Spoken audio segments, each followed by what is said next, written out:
Good afternoon, and welcome to the District of Columbia Court of Appeals, to our historic courthouse. I am Chief Judge Anna Blackburn Rigsby, and it's my honor on this historic day to welcome you all to the portrait unveiling of former Chief Judge Eric T. Washington, who served this court with distinction for 3 consecutive terms as the Chief Judge from May of 2005 until March of 2017. He's our longest serving Chief Judge. I am joined on the bench and in the well of the court today by my active, senior, and retired colleagues of the District of Columbia Court of Appeals, including some of our past Chief Judges. And I'd like to take just a moment to introduce you to them. Our active judges are Judge Stephen Glickman, Judge John Fisher, Judge Phyllis Thompson, Judge Corrine Beckwith, Judge Catherine Easterly, Judge Roy McLeese. Our senior judges, Judge John Farron, Judge Frank Nebeker, Judge John Stedman, Judge Michael Farrell, Judge Vanessa Ruiz, who was unable to join us today, and of course, Chief Judge Eric T. Washington. Our former Chief Judges who join us today are Judge Ted Newman, retired, Judge William Pryor, who was unable to be here, who is still serving us as a senior judge, Judge Judith W. Rogers from the D.C. Circuit, retired from this court and former Chief Judge, and Judge Anise Wagner, former Chief Judge and retired judge. We're also joined by retired judges James, or Jim Belson as we call him, Judge Inez Smith-Reed, and Judge Emmett Sullivan, who you all know retired from this court before going to the United States District Court for the District of Columbia. So please welcome them. We're also honored that Chief Judge Washington's lovely wife, Cheryl, and his daughter, Erica, herself a recent law school graduate, are joining us today here in the courtroom. I'd also like to make a special acknowledgement of Chief Judge Washington's oldest daughter, Lindsay, who is living in Spain, his son, Ricky, who is a student at the University of Wisconsin, and his parents, Doctors and Mrs. Washington, who are all joining us because we are live streaming this presentation today. So to them, I give a special shout out and a welcome. I also would like to welcome Judge Washington's brother, Stuart Washington, who is here in the courtroom, and his niece, Whitney Washington. Now, we are also joined by many special guests today, and I think Chief Judge Washington would be quite upset if I went row by row, person by person, and recognized everyone, because each of you are special to him and special to the family. But I do have to take a moment and recognize some of our special visiting guests. So I hope that you will indulge me. First, I will recognize our local members of the judiciary, the Honorable Chief Judge Robert Morin of the District of Columbia Superior Court, and all of the judges on the District of Columbia Superior Court who are here today, who are former colleagues of Chief Judge Washington, and our Executive Officer of the D.C. Courts, Ann Wicks, and the Deputy Executive Officer, Dr. Cheryl Bailey. I also recognize our Clerk of the Court, Mr. Julio Castillo, and our Deputy Clerk, Mr. Herbert Risson. Now, we are honored today by many special visiting and distinguished judges from the federal judiciary. I mentioned the Honorable Judith W. Rogers, our former Chief Judge, now on the D.C. Circuit, the Honorable Robert Wilkins of the United States Court of Appeals for the D.C. Circuit, and the Honorable Gregory Katsas from the United States Court of Appeals for the D.C. Circuit. I'd like to give a special welcome to Chief Judge Beryl Howell of the United States District Court for the District of Columbia, and the Honorable Emmett Sullivan, and the Honorable Tanya Chutkan from the United States District Court of the District of Columbia. Now, I understand Chief Judge Washington's close friend, the Honorable Eric Holder, may be joining us if he is not already here, but I wanted to recognize him The Honorable Jesse Liu, the United States Attorney for the District of Columbia, the Honorable Natalie Ludaway, the Chief Deputy of the DC Attorney General's Office, Avis Buchanan, the Director of the Public Defender Service for the District of Columbia. And I want to extend a special thanks to the Honorable Kimberly Knowles of the District of Columbia Superior Court, a former law clerk of Chief Judge Washington's, and one of the conveners and coordinators of this event today. Moxie, or Moxilla Upandii. We practiced that, Moxie, I'm sorry. Who is a partner at the Venable Law Firm and one of Chief Judge Washington's former law clerks and one of the coordinators of this wonderful event. Many of Chief Judge Washington's former law clerks are here today, and I welcome you all back and thank you all for your service to the Court of Appeals. And finally, I'd like to specially recognize our artist, who you'll hear more from and more about later, Mr. Bradley Stevens. I could stop there with my remarks, but I can't. This is a special occasion, and as many of you know, Chief Judge Washington is a student of history. History is one of his hobbies and one of his passions. And as you may have noticed on your way in here, that's very fitting, because in the atrium right outside of this courtroom, you may have noticed the portraits of many of the former chief judges of the DC Court of Appeals, adorning the walls along the corridor before you enter the courtroom. And it's only fitting that Chief Judge Washington's portrait will soon be there, along with his predecessors. Although they are beautiful pieces of artwork, they most importantly symbolize the exceptional leadership that this court has had over the years. Each portrait is a window into the history of the DC Court of Appeals and the men and women who served as chiefs. By assembling the portraits of these diverse leaders, we acknowledge and reflect on the important work of this court in service to the people whose cases we hear, to our community and to our country. And we also mark the progression of history. This court, as some of you may know, this building was originally designed in 1820 and has served as the first city hall and as a historic courthouse to many previous predecessors of the District of Columbia Court of Appeals. Former President Teddy Roosevelt had an office here when he served as the local recorder of deeds, and former abolitionist Frederick Douglass had an office here when he served as the Marshal for the United States. So these walls have seen much history. And so we are all excited that Chief Judge Washington's portrait will soon join the ranks of his predecessors. Like his predecessors, he's had a long history of service in both the private sector and the public sector. He was nominated by President William Jefferson Clinton as an associate judge of the DC Superior Court and served from 1995 to 1999. He was nominated again by President Clinton in 1999 to the District of Columbia Court of Appeals. And in May of 2005, he was designated by the DC Judicial Nomination Commission to serve as Chief Judge.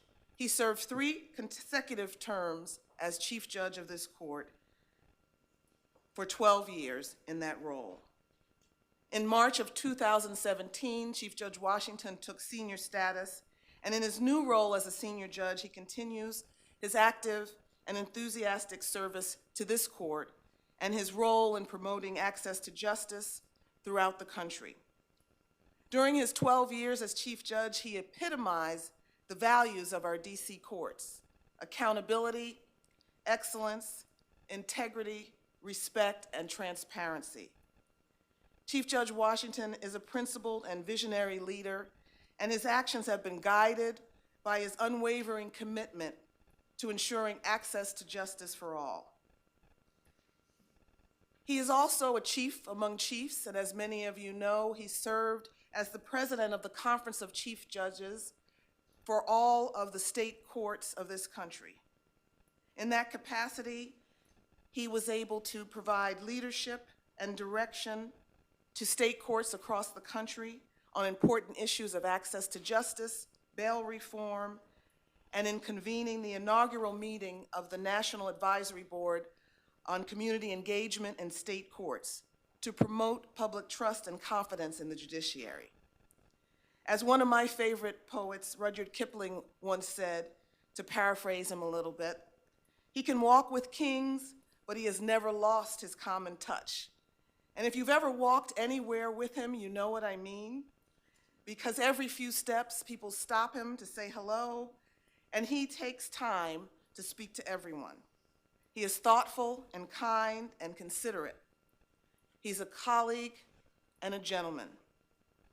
Chief Judge Washington, I want to thank you once again for your outstanding service, for the innumerable contributions that you've made to the DC Court of Appeals, to the many people who live and work in the District of Columbia, we are all honored to serve, for your work in the District of Columbia and across this nation, and your contributions to the administration of justice, we say thank you. And on behalf of the District of Columbia Court of Appeals, we proudly accept the portrait, which will soon be unveiled, and we are excited that the portrait will mark your unique place in the history of the District of Columbia Court of Appeals and the District of Columbia court system. It's my distinct honor and privilege to congratulate you and to say thank you once again.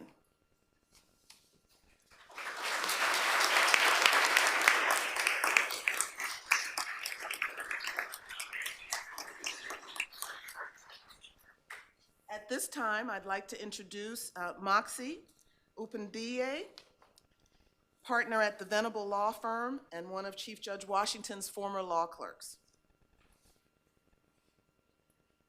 Good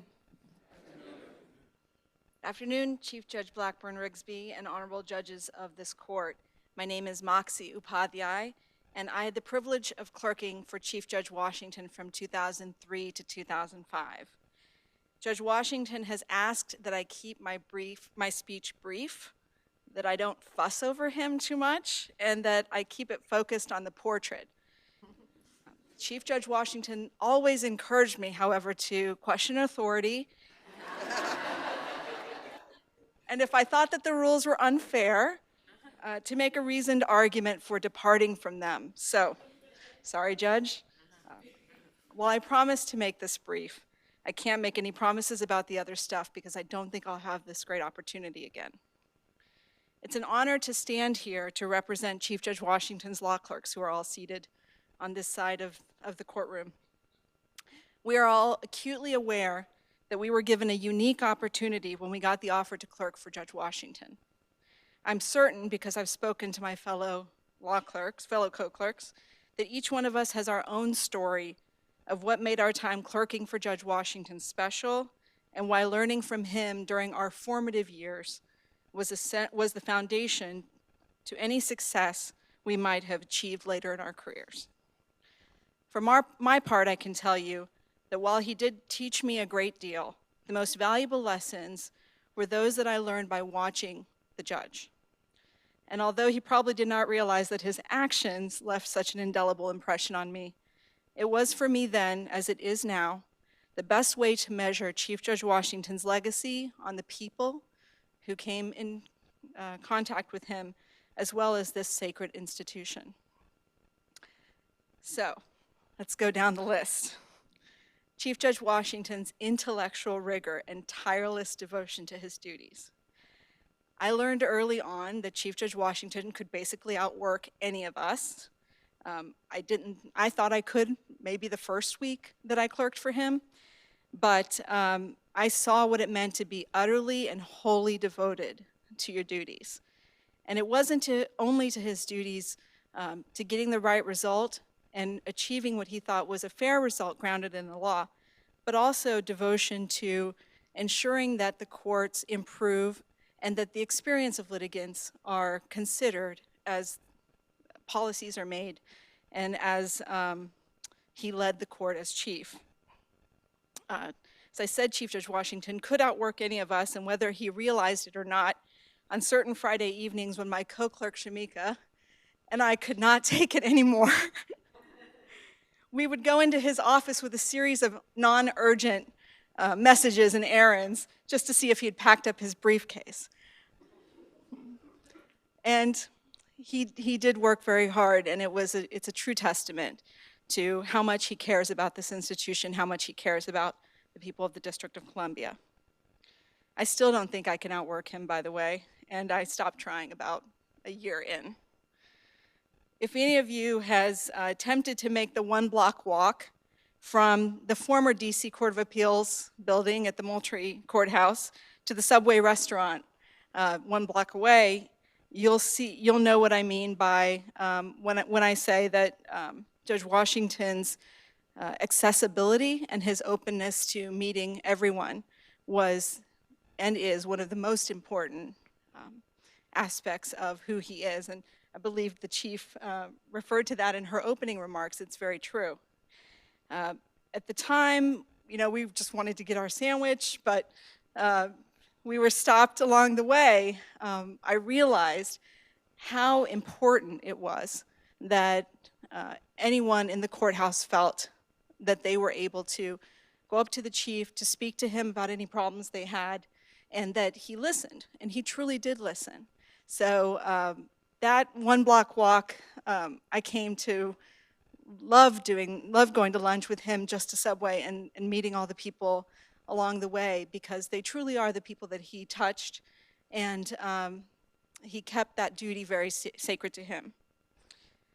Chief Judge Washington always embraced change, and although I won't give it away because that aspect of who he is reflected in his portrait, I can say that although there are principles of law that are immutable and that he always believed should be fixed, he also believed that the court should embrace change, and that change should always be recognized and made for the benefit of the public. Chief Judge Washington also believed in fairness, always has. All cases were to be given the same rigorous approach. Whenever we were stuck on a question, he went back to the mission of the DC Court of Appeals, and he would always say to us, are we acting in a way that is open to all, trusted by all, and provides justice for all? We would often find a way to the answer once we went back to that guiding principle. And of course, his sense of humor got us through many, many long days, and remains, for me, one of my favorite qualities about the chief. On a personal note, the chief has served as a model of a true friend for the last 15 years. Through challenges and good times, he's always been the first to call, always the person to make time to lend an ear or wish me well. And I know that if I don't call him every 2 weeks, he's calling my office. When I don't answer at my office, he's calling my cell phone. Sometimes he calls my husband, Kevin, who's sitting back there. Where is she? Where is she? She hasn't called me for 2 weeks. That's the sign of a true friend, someone who wants to make sure that you're doing okay, even if there's no sign that you're not doing okay. Setting aside the great opportunity I had to clerk for him, I've been blessed, most of all, to count him as a friend, and I know that you all have as well. So in closing, Chief Judge Blackburn-Rigsby, on behalf of Chief Judge Washington's law clerks and members of the legal community, it is with great pride that we ask the court to accept this portrait as a reflection of our love and respect for the chief, his service and devotion to the courts, and the great legacy he has left on this institution. Thank you.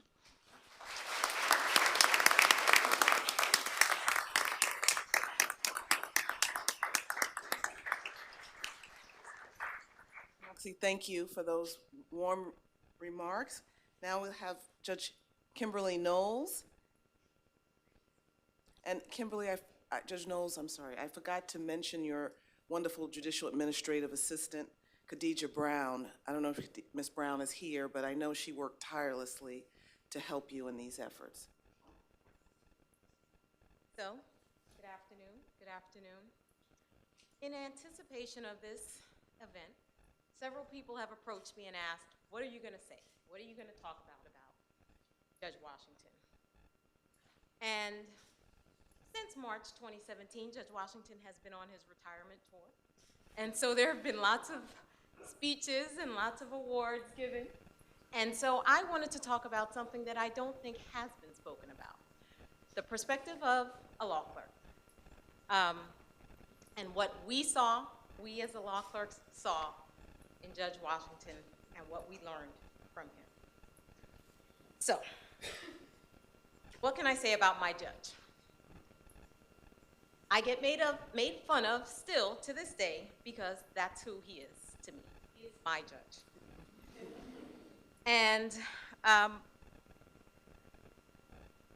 technically, I guess we are colleagues because we're on DC courts together, but he's so much more than that to me. Judge Washington is the most, for me, and I'm speaking for many of the clerks. I'm giving my experience, but it's reflected in all of the clerks in their own experience. Judge Washington, to me, is the most important person, one of the most important people, aside from my parents and my son. He's had the greatest impact on my life. And I'm sure my co-clerks have the same feeling. Now, I've been lucky enough to have jobs in my legal career that I've loved. Many years at the U.S. Attorney's Office, now my job as a judge at Superior Court, and I can say without hesitation that my favorite job was as a judicial law clerk for Judge Washington. It was also the lowest paying job at $23,000 a year before taxes, but it by far was my favorite job. And part of the reason why it was my favorite job, and probably the biggest reason why it was my favorite job, is because I was working with Judge Washington every day. Got to learn from him, talk to him. And as a law clerk, we all learn things. We learned how to be a professional. We learned how to prepare, learned how to try a case, learned how to treat people in the courthouse, from the courtroom clerk to court personnel, from the lawyers to the defendants to the witnesses, showing everyone with respect at every moment. We also learned things like not taking yourself too seriously, having fun while you work, and that it's not about being right, it's about getting it right. Judge Washington led by an example, and it's an example that I and my fellow clerks have aspired to follow every day from the beginning of our legal careers.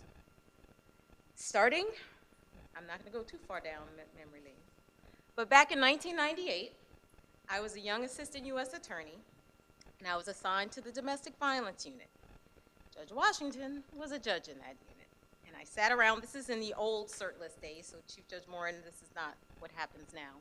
But we had been sitting around on the cert list from about 11 o'clock that morning, waiting for a judge to pick up the case. I had a case.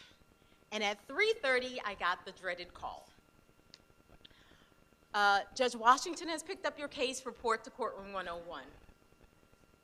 And in my mind, I said, I know I told him to recuse himself from all of my cases. This can't be happening. So I took the walk down the hall to courtroom 101, only thinking he was going to announce, I'm sorry you've been waiting all day. I'm not going to be able to handle this case. Are there any preliminary matters I can work out for you? No, that's not what happened. Came before the court. He announced she was my law clerk just a year ago, but I believe I could be fair, so I don't have a problem presiding over this case. All right, strike one. So then he turns to the litigants, turns to the defendant and defense counsel who's still practicing today, and says, do you have a problem with me presiding over this case? So I'm like, yes, come on. Absolutely not, Your Honor. You can proceed. So at that point, the dreaded moment happened. I've tried many cases over the years, and this is in retrospect, obviously, from sex offense cases and insanity cases, children. The scariest moment of my life was when Judge Washington then said, I'll hear the government's opening statement. And I remember distinctly taking a big, deep breath, trying to speak louder than my heart, because I could hear it, and saying, Your Honor, this case is about, and then the defense counsel stands up and says, Your Honor, we're going to plead guilty.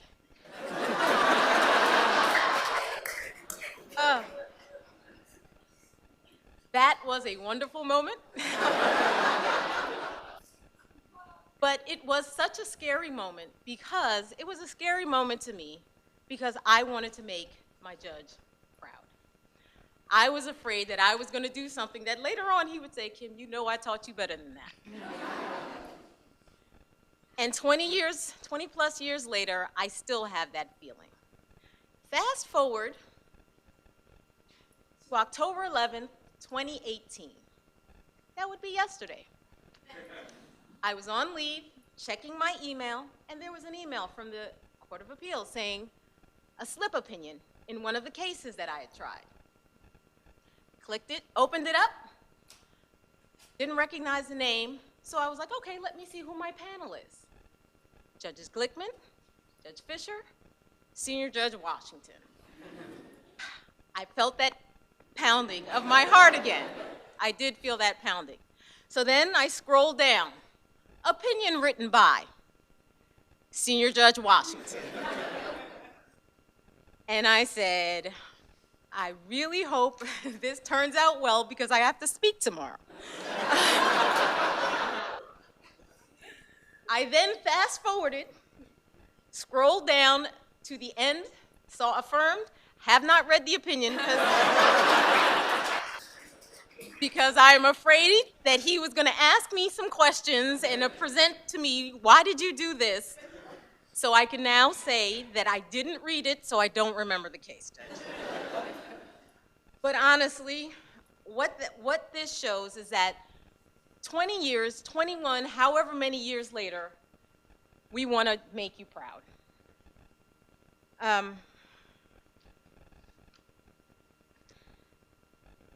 Excuse me. So, on behalf of the law clerks, myself, I want to say it was an honor to be your law clerk, to work with you, to learn from you. And I guess now, after sharing this portrait, I'm going to have to share you with the rest of the District of Columbia. But you will still and always be my judge.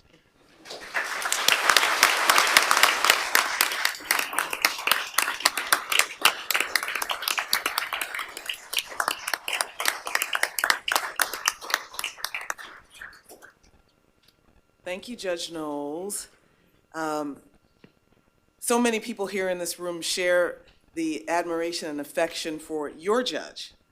But I've heard them all say that he was their judge, so I don't know. You've got to figure that out. I see our new acting clerk of the court for the Superior Court, Ms. Sabrina Dempson, here, and I just wanted to recognize your presence.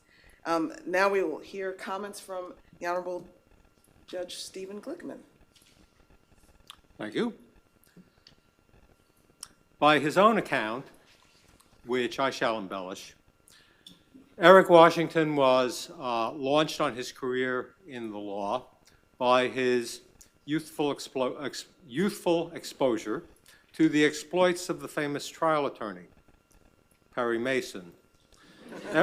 Eric admits that Mr. Mason made it look pretty cool to be a lawyer.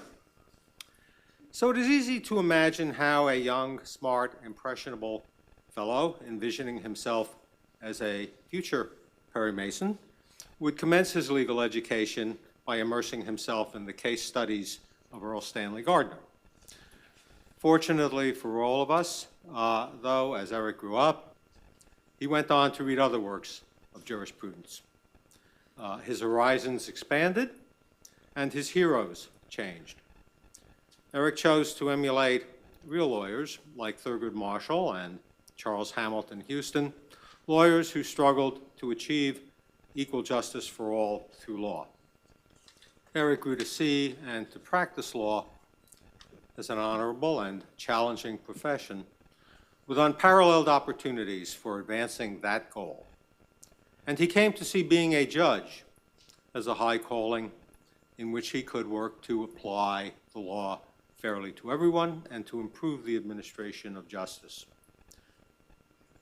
And so it is that we gather today for this ceremony honoring Eric with the public presentation of his portrait. This court will display it with pride. It is the portrait of an exceptional jurist, one who rose to such distinction and made such contributions to the district and the nation that, among many other things that are too numerous to mention, he became the longest-serving chief judge in the history of our court system and was elected president of the National Conference of Chief Justices of the United States. The gift of the portrait is a testament to Eric's accomplishments, and even more, to the affection and high esteem in which he is held by so many, most especially, I think it is fair to say, by his law clerks, as you have heard, and by his fellow judges who have worked so closely with him. Eric, you and I have been colleagues on this court for 20 years. And my friend, it has been my privilege and good fortune to have the benefit of your leadership and counsel. I speak for all your colleagues here in congratulating you on today's richly deserved honor. And on their behalf, as well as my own, I want to add a few words of appreciation. Inasmuch as Eric's portrait is, formally and fundamentally, the portrayal of him as this court's chief judge during the period 2005 to 2017, I'll begin by reminding everyone of Eric's enduring achievements in that role. First, at the time Eric was elevated to chief, this court had one seemingly intractable, serious problem. No bones about it, the length of time it took to decide cases on appeal. It was Eric who deserves the lion's share of the credit for cutting that Gordian knot by prioritizing the elimination of our appellate backlog, enlisting every judge in the effort, and implementing innovative practices to achieve efficient case management and docket control. Eric changed the way we do business and led us to reduce the average time of cases on appeal by a third. Second, Eric oversaw a variety of initiatives to move the Court of Appeals and its judges into the 21st century, including the adoption of genuine strategic planning for the court's future, live streaming of oral arguments and proceedings like this one, e-filing, remote docket access, and up-to-date technology to enhance our productivity and public access to the court. We are now judges with our cases and everything we need, now ready to hand with our iPads. Although some of us may have kicked and screamed, and one judge who has been with Eric for 20 years still mourns the loss of his favorite old word processing program. Eric knows who that judge is. We all have been blessed by his changes. Third, look around you. Eric oversaw the renovation of our North Campus buildings and the long-awaited resurrection of this architecturally and historically significant landmark in the nation's capital. Today, the historic courthouse once more serves as a beautiful, dignified edifice that physically embodies our aspirations to deliver equal justice under law. It is the most fitting home to the district's highest court. Fourth, perhaps Eric's highest priority as chief judge was expanding access to justice for everyone in the courts of the District of Columbia. Eric worked with the Access to Justice Commission and pursued numerous initiatives that contributed to this end. He communicated and instilled a clear vision of our shared goal, as you heard Moxie, I think, say, our shared goal of a court system open and accessible to all, trusted by all, dispensing justice efficiently and effectively to all. Last, but by no means least, the chief judgeship was a platform for Eric to emerge as a national leader in championing access to justice issues, awareness of the importance of the rule of law and the role of courts in our democracy, and reforms in the administration of justice. For this, he has earned many honors and awards. Again, too many to enumerate here.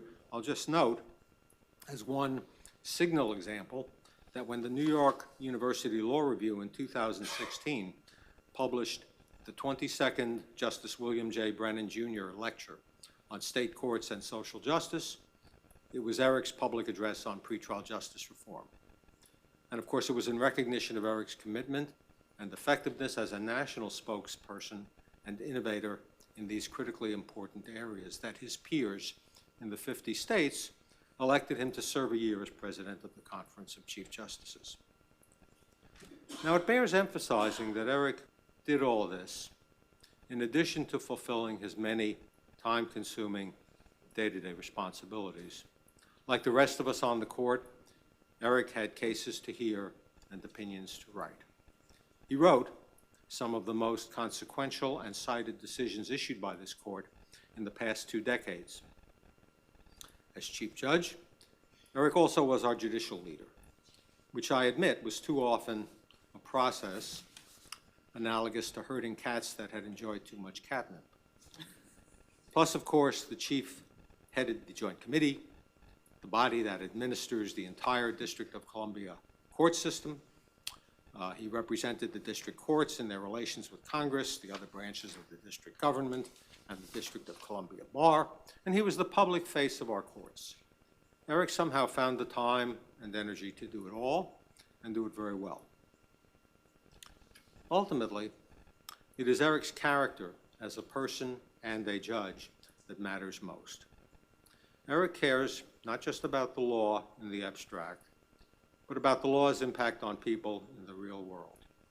And during his entire time on the bench, Eric has displayed the qualities that go into making an exemplary judge, colleague, and leader of the court. Among them, a first-rate legal mind informed by an understanding of the human condition, humility and open-mindedness, patience and respect for others, tact and diplomacy, and the courage of his convictions.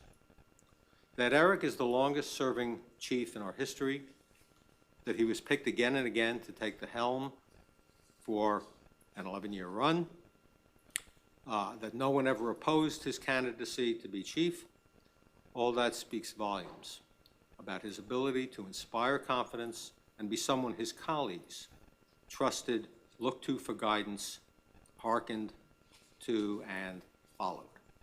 At times, it may have felt to him like herding cats, but as chief, Eric successfully strove to maintain an atmosphere of collegiality and harmony on the court. Every one of us was grateful for Eric's steady hand on the tiller. He is, to put it quite plainly, beloved by his judicial colleagues. So it will be a fine thing for us to have Eric's visage looking on as we continue the work here at the Court of Appeals in the years ahead. I like to think Eric's kind and steady gaze will strengthen our resolve and inspire us as we endeavor to live up to his standards of deportment and adjudication, and our oaths to administer justice fairly, impartially, and in accordance with the law to all who come before us. Now, in a few moments, Mr. Bradley Stevens, the eminent artist who has painted Eric's portrait, will be presenting it. Anticipating this, I found myself meditating about what artistic style is most apropos to capture the essence of a judge on canvas. It seems to me, and perhaps you would agree, that different styles may be right for different types of judges. For example, what do you think would best evoke an appellate judge known for abstruse and tedious opinions, which I suspect is how some of you may view a lot of our handiwork? Well, you know, several possibilities present themselves, but I tend to think abstract expressionism maybe a la Jackson Pollock's strip paintings, would do nicely for that judge. Similarly, to convey the unique judicial perspective of the great dissenter judge who sees everything differently from the rest of the court, the artist reasonably might employ the Cubist style of Pablo Picasso. Eric, however, is not a jurist of either of those types, so those styles would not do for him. I do suppose that many of us, including myself, would hope for realism rather than abstraction in a portrait. In particular, I'd say the genre of realism, sometimes called magical realism. With magical realism, the artist ensures that the subject will forever be remembered as thinner and better looking than anyone ever knew him or her to be. But I know Eric would spurn such a fundamentally meretricious aesthetic. And I will say with the utmost sincerity and enviousness that he does not need it either. In fact, I'm completely confident that the style of Eric's portrait will do him justice.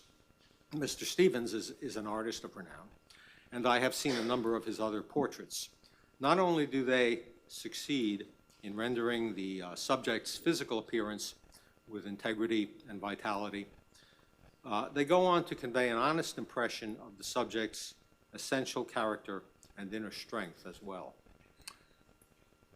Eric Washington deserves no less. Thank you, and let us now to the unveiling.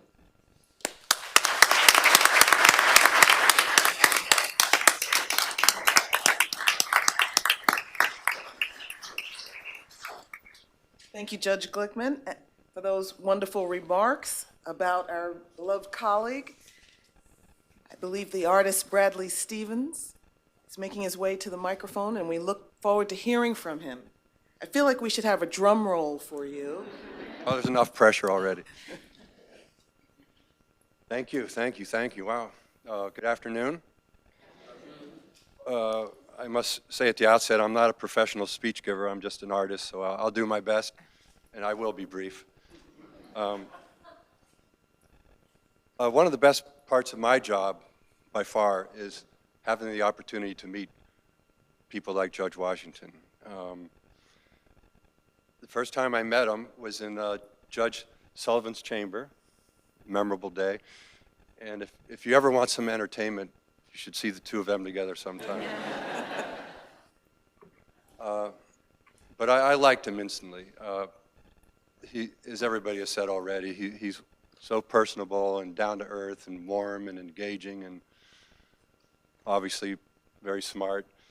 And so I knew I had a good subject, and we kind of hit it off. And it's not a necessity, but obviously that makes a portrait project that much more enjoyable.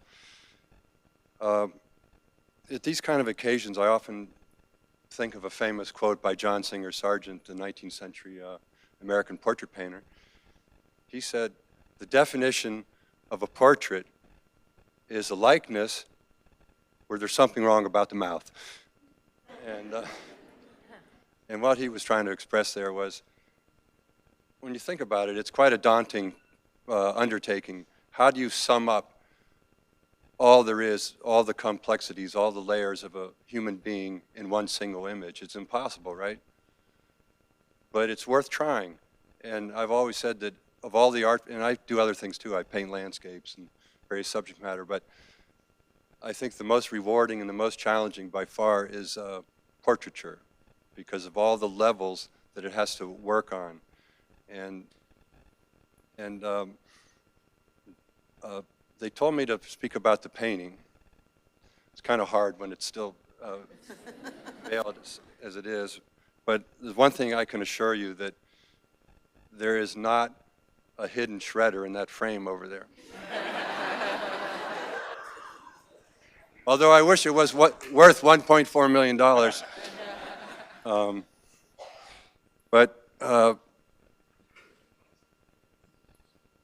besides a good likeness, which obviously is one of the first prerequisites to a portrait, from an artistic standpoint, it has to work as a work of art as well. And maybe this is things that don't interest you all as much, but it has to have a good composition, has to have balance within that composition. It has to have color harmony, light and shadow, which we call chiaroscuro, brushwork. It's interesting, textures, gesture, movement, I could go on and on. So you can see that it's not easy doing a portrait, and I've been doing it for a long time, and you think after all these years I'd kind of have the hang of it, but for whatever reason it's not getting any easier for me. I think the more you know, the more challenging it is. And when I was a student, I used to have a studio literally right across the street from the National Portrait Gallery. And that's back in the day when it was kind of a sleepy, dank place and musty and not too many people went in there. But I would go in there all the time. And I also would walk down to the National Gallery of Art and take advantage of a copyist program they have there. You've maybe seen artists work with easels in there. And I just took to it like there was no tomorrow. And I copied literally hundreds of paintings over many years. And to this day, that's where I generally say I learned how to paint, is from the masters. And people who go to law school do the same thing, right? You learn from the masters or prior case studies. So we share something in common. The first thing you'll probably notice, and it's been kind of hinted at here, is there's an iPad in the painting. Am I allowed to say that, or are we? And that was Judge Washington's idea. I didn't object, because he had a good reason. I guess the court was digitized under his tenure, and he kind of brought it into the 21st century, as Judge Glickman just mentioned. And so his left hand is holding an iPad. It's somewhat disguised, but hands are very important in a painting, because they should be engaged, they should be active, and I very much welcome in the challenge of painting hands, and you'll see that in the portrait. And I could go on and on, all the things that are going on in the portrait. There's a flag that Judge Washington wanted, the DC or the Court of Appeals seal, but I mentioned color harmony. We take the colors from the flag, and then there's elements of that red throughout the painting. So it kind of harmonizes together in his tie and in the kind of the wood coloring of the background. And but you're not here to listen to me speak, so I think without further ado, maybe we should look at the painting, and then I'll be glad to talk with all of you during the reception or at some point. But thank you very much.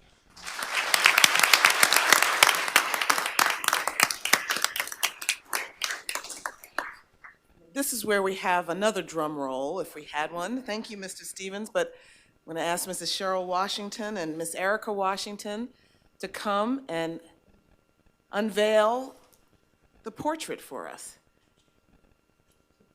Are you ready? Mm-hmm.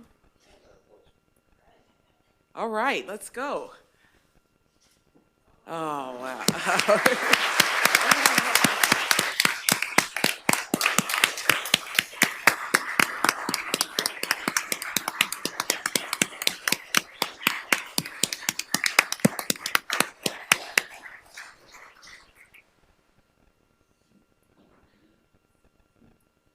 Wow. I can see the angle, and I know some of my colleagues are eager to see it as well, but what I can see looks absolutely fantastic. Now, I guess we'll hear some remarks from the Honorable Chief Judge Eric T. Washington.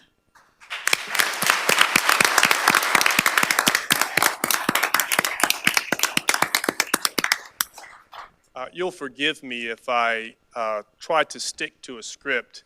As you heard from those who spoke before me, there are so many people and so many emotions that I am feeling right now that to allow me to go off script might prevent us from getting to that reception and enjoying each other's company for some time. And so please bear with me. I can't tell you, it is both surreal and humbling to be standing here today looking at, or a portrait looking back at me, and listening to people that I care deeply about and really admire.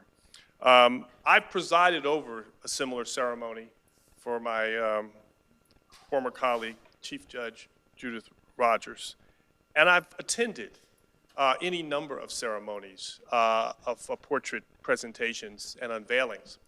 And yet I was not ready for the emotions that I actually feel today. What I do know is that I would not be standing here in front of you without the love and support of those of you in this room, as well as others who were not able to be here today. For that reason, I want to take my few minutes here really to say thank you to everyone for what you've done for me.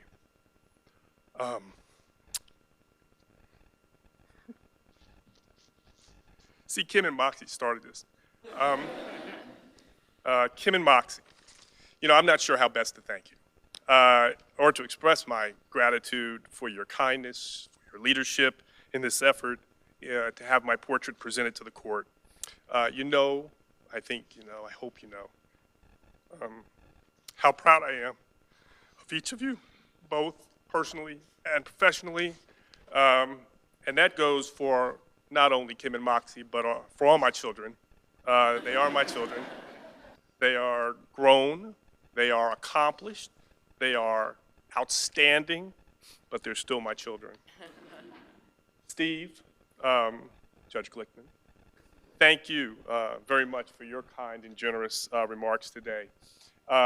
As they say, I only hope that I can come close to resembling those remarks. Chief, thank you for your friendship and for presiding over the ceremony.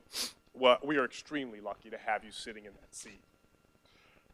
Brad, not only have you done a great job of capturing me and the vision I expressed for my portrait, all except for Denzel's face, but it has been a pleasure and an honor to get to know you and your lovely wife, Patty. You have just been so gracious and so forgiving and so patient with me in this experience, but you have made this experience one that has truly been enjoyable. So thank you very much. And there's so many other people I have to thank, and so you're going to have to bear with me also for a few minutes. We mentioned members of my family who are here. I was, while my niece Whitney did, and Brian, her husband, are here, my niece Morgan and her friend Axel both are here, and I want to thank them for coming and recognize them. There are so many people who have played a part in my life, but the first people that I have to thank were mentioned earlier by the chief, my parents, Ellaby and Gloria Washington. They couldn't be here today. They're in Atlanta, but they are not only hanging in there, they're moving and creating all sorts of excitement every day. But at 94 and 92, running up here was going to be hard. But they not only taught me to live by the golden rule, they also told me the value of hard work and the importance of being of service to others. And for that, it's the foundation for everything. To my village, and you know who you are because you're here. Thanks for always being there for me and for my family. Many of you I've known for longer than you want me to tell out here today. But you've always been there. You've helped raise my children, my biological children, and have been there to support me. You've been there to support my family, and I love you, and I'm so glad you're here. To my wife, Cheryl, and to our children. You met Erica, as she unveiled, but my oldest daughter, Lindsay, who you heard about, and my son, Ricky.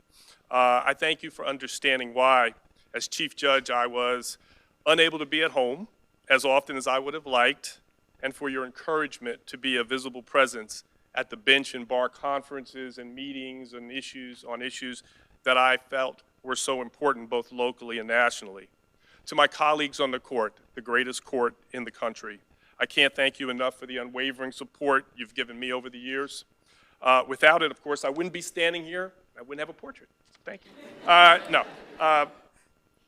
I have to especially thank Chief Judge Wagner. You know, it's one thing to have people recognize leadership potential in you. It's another thing to have people who are interested and invested in encouraging you to be the best you can be. And Judge Wagner, thank you for putting me in positions that provided me with a broader perspective of this court system than I could have ever gleaned by myself on my own. And while I was chief, a benefit that, of course, I had that my colleague and successor, Chief Judge Blackburn-Rixby, didn't have is I had two other chief judges who had been in the seat, who understood the challenges and were there to counsel me on a daily basis, and Judge Newman and Judge Pryor, who couldn't be here. Both of them, I had their ears, their support. The only challenge was they disagreed a lot. No, so ultimately I had to make decisions, but it was okay. I had their help, and it was a wonderful thing. You know, as it was mentioned, as Chief Judge of the Court of Appeals, you also have the responsibility of serving as the chair of the Joint Committee on Judicial Administration in the District of Columbia. And that is an extremely important role that we play, and we play on that committee. I had the honor and pleasure of serving with three chief judges of the D.C. Superior Court, Chief Judges King, Satterfield, and Robert Morin. And I want to thank all of them.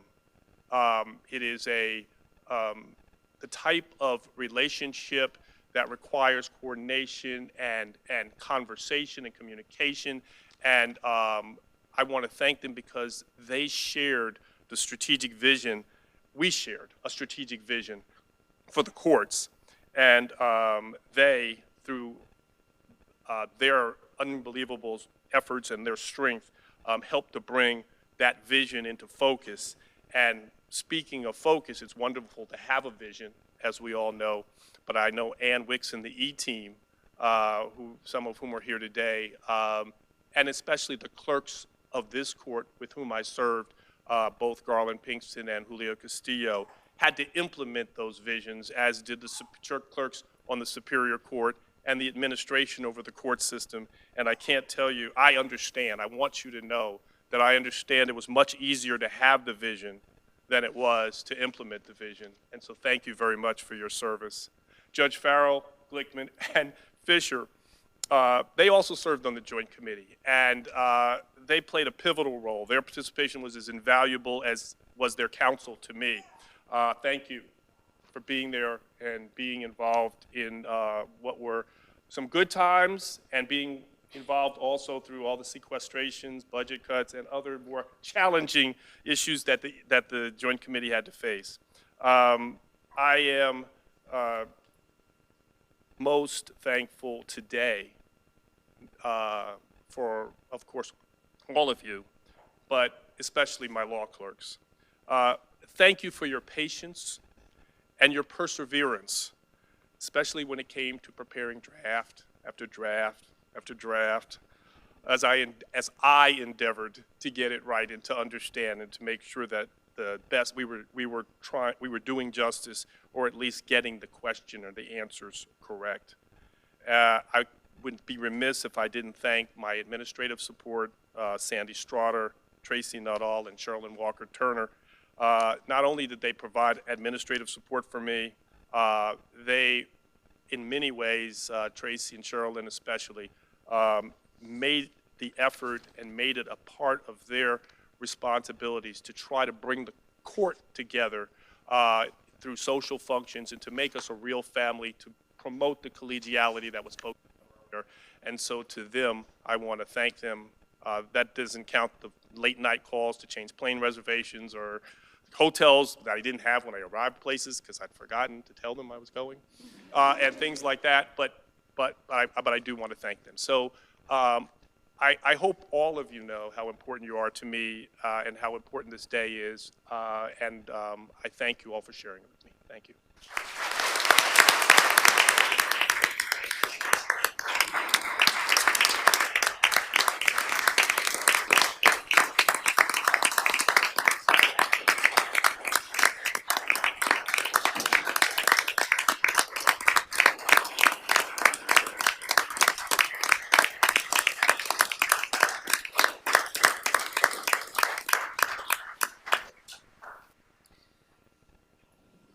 think at this point, Chief Judge Washington and Mrs. Cheryl Washington and family would like to invite everyone out to enjoy reception and refreshments and to have a look at the portrait. So at this time, we stand adjourned. Thank you. All right.